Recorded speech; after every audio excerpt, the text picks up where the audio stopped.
మన రాష్ట్రమే వ్యవసాయ ఆధారిత రాష్ట్రం. దానికి మన భీమవరం ప్రాంతం అయితే మరీ రెండో ఆదాయం అనేది లేదు. ఇక్కడ ప్రత్యేకమైన విషయం ఏంటంటే వరికి అసలు భారతదేశంలోనే పుట్టినిల్లంటే మన పశ్చిమ గోదావరి జిల్లా.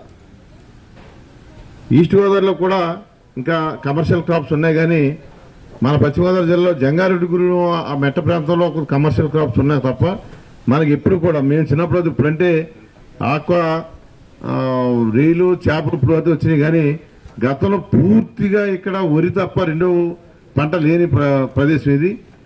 ఇప్పుడంటే మనం దాన్ని కొంత ఆక్వా కింద మార్చుకున్నాం. అటువంటి మన ఇడిపోయిన పశ్చిమ గోదావరి జిల్లాకి ఈరోజు రైతు సమాచార కేంద్రం, డిజిటల్ లైబ్రరీ, మరి వ్యవసాయ శాఖ అధికారులు అసోసియేషన్ అందరూ కలిపి P4లో భాగంగా అధికారులు అందరూ కూడా ముందుకు వచ్చి కడుతుంటే వాళ్ళందరికీ పశ్చిమ అసోసియేషన్కి ముందుగా ధన్యవాదాలు కృతజ్ఞతలు తెలియజేస్తున్నాను.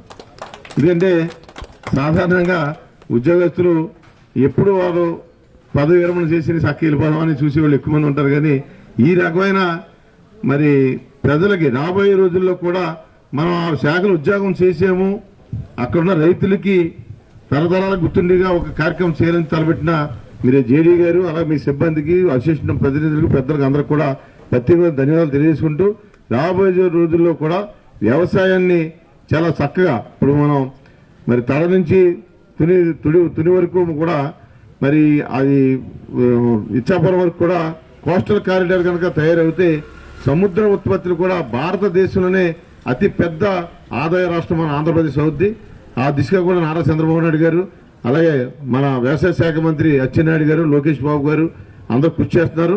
రాబోయే రోజుల్లో మన పశ్చిమ గోదావరి జిల్లాను కూడా ఆంధ్రప్రదేశ్లో ఒక అగ్రగామిగా, అది ఆక్వా విషయంలో కానీ, అలాగే ధాన్య కారాగారంలో విషయంలో కానీ, అలాగే కమర్షియల్ క్రాప్స్ విషయంలో కానీ అన్ని కూడా ముందుకు తీసుకెళ్లే విధంగా కేంద్రంలో నరేంద్ర మోడీ గారు, అలాగే పవన్ కళ్యాణ్ గారు అందరూ ఆధ్వర్యంలో కూటమి ప్రభుత్వం కాబట్టి కూటమి సంబంధించిన నాయకులందరూ కూడా ఈ రాష్ట్రాన్ని, ఈ జిల్లాని ఉన్నత స్థానం తీసుకెళ్లే విధంగా కార్యక్రమం చేస్తారని అందరూ తెలియజేసుకుంటూ, మరి చిన్నమేరం రాయలం గ్రామం అంటే ఈ రాష్ట్రంలో ఉమ్మడి ఆంధ్రప్రదేశ్లోనే ఈ రెండు గ్రామాలు కూడా పురాతన నుంచి కూడా ఉన్న గ్రామాలు. ఈ గ్రామాల్లో ఎప్పుడు కూడా వ్యవసాయం, అలాగే పాడి పరిశ్రమ సమృద్ధిగా ఉంటుంది. ఈ తర్వాత మరి రామకృష్ణరాజు గారు SRKR కాలేజీ నిర్మించాక ఇట్లా రూపురేఖలు మారిపోయి ఈరోజు ప్రపంచంలోనే ఎంతో గొప్ప ప్రసిద్ధిగాంచిన గ్రామాలకి రెండు గ్రామాలు వెలుగుతున్నాయి. దానిలో మా మాజీ సర్పంచ్, మా సోదరుడు శ్రీనివాసరాజు ఎల్లప్పుడూ కూడా ప్రజలకి అందుబాటులో ఉండి కార్యక్రమం చేస్తాడు.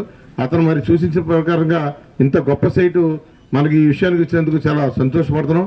అలాగే గ్రామ ప్రజలు కూడా, మరి చిన్మేరం గ్రామ ప్రజలు కూడా, దానగుణ ప్రజలు, వీళ్ళందరూ కూడా మరి దీనికి సహకరించినందుకు వాళ్ళందరికీ ధన్యవాదాలు తెలియజేస్తూ ఈ రాష్ట్రంలోనే ఈ పశ్చిమ జిల్లా వ్యవసాయంలో అగ్రగామిగా ఉండాలని కోరుకుంటూ ఈరోజు ఇటు పెద్ద కార్యక్రమాన్ని మన డిప్యూటీ స్పీకర్ గారు, అలాగే మన అంజిబాబు గారు, మన MP శ్రీనివాసవరం గారు, కలెక్టర్ గారు, అలాగే పాక సత్యనారాయణ గారు, ఇంత పెద్దలందరూ కూడా ఈ కార్యక్రమాన్ని వచ్చి జయప్రదం చేసినందుకు అందరికీ ధన్యవాదాలు తెలియజేసుకుంటూ నాకు అవకాశం ఇచ్చిన పెద్దలందరికీ కూడా ధన్యవాదాలు తెలియజేస్తున్నాను. జై హింద్.